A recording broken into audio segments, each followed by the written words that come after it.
Welcome to our channel. Today we how to transfer HSA funds using Lively or Optum Bank platforms. Easy tutorial step by step clearly. To transfer HSA funds using Lively or Optum Bank platforms, start by logging into your account. If you are using Lively, visit the Lively website or open the mobile app. Enter your login credentials and access your account. Once logged in, locate the Transfer Funds option. Select the account from which you want to transfer funds. Now, decide the amount you wish to transfer. Next, choose the destination account for the transfer. If you are using Optum Bank, begin by visiting the Optum Bank website or opening its app. Log in using your credentials. Navigate to the Transfer or Move Money section.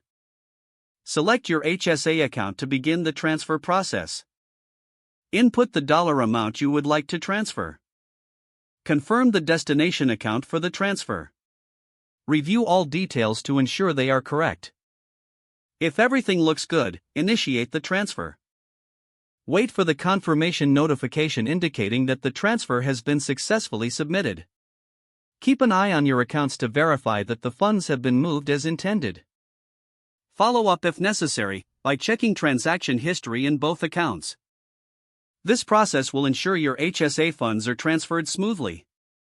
If the page does not load, refresh the browser or try again in a private or incognito window. Make sure you are using the correct email address, then retype it carefully to avoid small typos.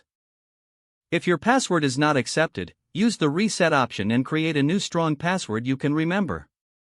Check your spam folder for verification or security emails, then complete any requested confirmation steps. Enable two-factor authentication if available to improve account security and reduce unauthorized access risk.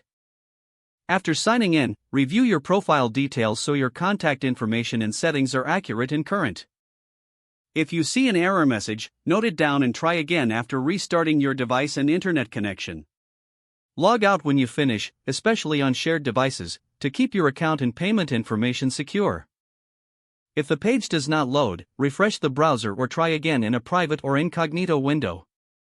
Don't forget to like this video and subscribe to our channel for more step-by-step tech guides.